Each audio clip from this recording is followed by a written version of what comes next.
Hi guys, welcome back to my vlog. So ఈరోజు అయితే cooking చేసుకోబోతున్నాం హాస్టల్లో. సో ఫస్ట్ అయితే ఇలా బటర్ వేసుకొని జీలకర్ర వేసుకోండి. దాని తర్వాత ఫైన్ చాప్డ్ గార్లిక్ వేసుకోండి. అవి కొద్దిగా రోస్ట్ అయిన తర్వాత ఆనియన్స్ వేసుకోండి. సో సడన్గా ఎందుకు ఇదంతా అంటారా? సో లైఫ్లో ఏదైనా కొత్తగా ట్రై చేద్దామని చెప్పేసి కుకింగ్ అయితే స్టార్ట్ చేసిన. లైఫ్ ఎప్పుడు ఒకేలా ఉంటే ఏముంటుంది చెప్పండి?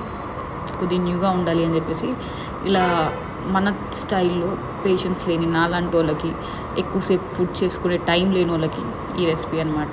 సో దాని తర్వాత ఆనియన్స్ వేసుకున్న పాలకూర వేసుకోవాలన్నమాట. అది కొద్దిగా మగ్గిన తర్వాత సాల్ట్ అండ్ మీ దగ్గర ఉన్న మసాలాలు అన్నీ మిక్స్ కొట్టండి, ఎక్కువ వేసుకోకండి, మళ్ళీ మోషన్స్ అవుతాయి. సో అవన్నీ కలుపుకున్న తర్వాత రైస్ వేసుకొనేసి కలిపాను అనమాట. రైస్ ఆల్రెడీ మీ పీజీలో ఉంటుంది కదా, అదే తీసుకొని కలుపుకోండి. So taste was amazing. Rice కలపడం చూపించడం నేను మర్చిపోయాను. టేస్ట్ అయితే చాలా బాగుంది. సో మీరు కూడా కంపల్సరీ ట్రై చేయొచ్చు.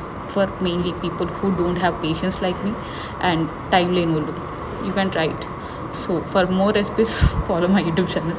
అంత పెద్ద చెఫ్నేం కాదు కానీ నాకు నేను తినేసే బతికేయగలను. Okay, bye bye.